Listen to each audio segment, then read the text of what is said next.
Animal Farm, Chapter 7. The animals carried on as best they could with the rebuilding of the windmill, but it was cruel work. They were always cold and usually hungry as well.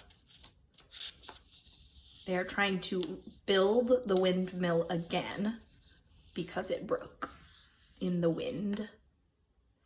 In January, the corn ration was drastically reduced, so they had less food. For days at a time, the animals had nothing to eat but chaff and mangles. Starvation seemed to stare them in the face. So they do not have a lot of food to eat. They are slowly starving. The hens must surrender their eggs. The price of these will pay for enough grain and meal to keep the farm going. So Napoleon says that the solution is for the chickens, the hens, to give up all of their eggs and they will sell them. The hens had not believed that it would really happen. For the first time since the expulsion of Jones, there was something resembling a rebellion. To take our eggs now would be murder. The hens, the chickens, are all very mad. They do not want to give their eggs up. So their method was to fly up to the rafters and there lay their eggs, which smashed on the floor. So they go up high and they lay their eggs, so they fall to the floor and break. Napoleon acted swiftly and ruthlessly. He ordered the hens' rations to be stopped. So because they are doing this, they are breaking the eggs, now they get no food. For 5 days, the hens held out. Then they capitulated, they gave up and went back to their nesting boxes. 9 hens had died in the meantime. Wow, 9 hens died because they did not have any food. Early in the spring, an alarming thing was discovered. Snowball was secretly frequenting the farm by night. Every night he comes creeping and performs all kinds of mischief. They say he stole the corn, upset the milk pails, so turned over the milk, broke the eggs, trampled the seed beds. So suddenly they think that Snowball is coming back to the farm and doing bad things. Whenever anything went wrong, it became usual to attribute it to Snowball. So they would always say everything was Snowball's fault.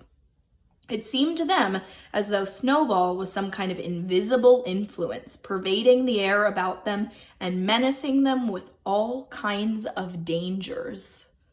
Comrades, a most terrible thing has been discovered.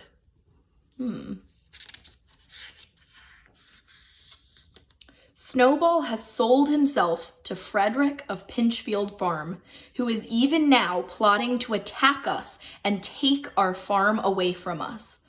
Snowball is to act as his guide when the attack begins.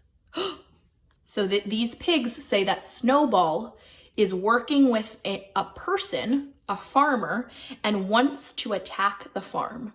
I don't know if that is true. But there is worse than that. Snowball was in league with Jones from the very start.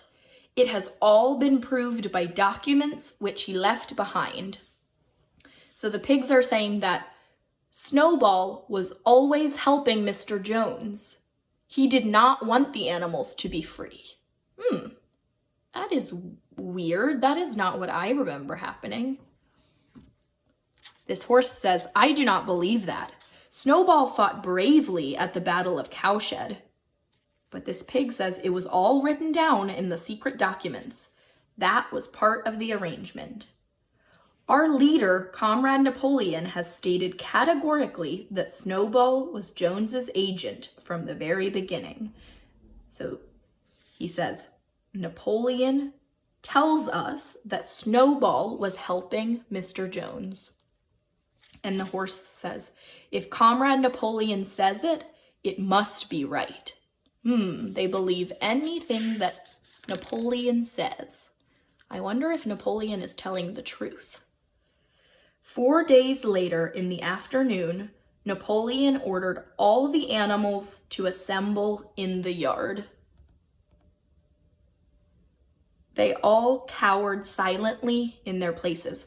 They are all very scared, seeming to know in advance that some terrible thing was about to happen. Oh no. Oh no. Oh no. Napoleon uttered a high-pitched whimper.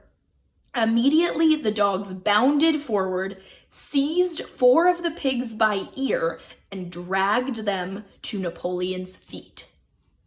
Confess your crimes. Yes, I have been secretly in touch with Snowball. He privately admitted to me that he's been Joan's secret agent for years. I collaborated with him in destroying the windmill. So Napoleon sends all the dogs to get the pigs. And the pigs are very scared, I can tell in their face.